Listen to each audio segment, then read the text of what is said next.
darasinmu na yau za mu koyi we versus us. We versus us. Kalmar we da kalmar us dukansu suna nufin mu. Personal pronoun ne. Misali, kalmar we personal pronoun ce, subject ce, plural ce, sannan kuma third person. Ita kuma kalmar us personal pronoun ce, object ce, third person ce, sannan kuma plural ce. Wannan we da us kenan.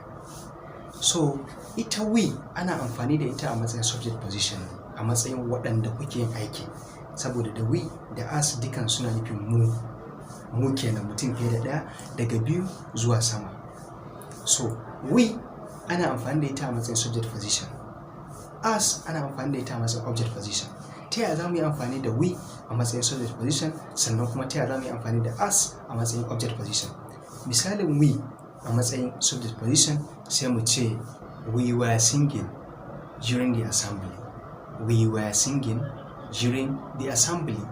Mun yi waka a lokacin assembly, wato muna yin waka a lokacin assembly da ya wuce.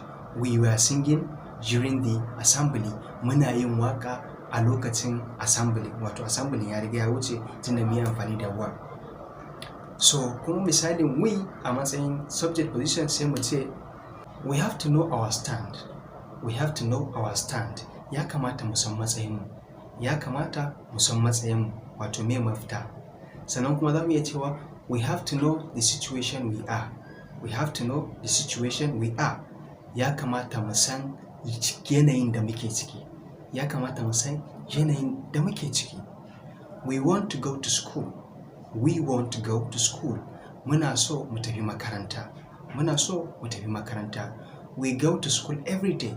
We go to school every day. Muna zuwa makaranta kullum. So in fact, wannan shine yadda ake amfani da we a matsayin subject position. So ya za a amfani da us a matsayin object position? Sai misali mu ce he taught us mathematics when we were in primary school. He taught us mathematics when we were in primary school.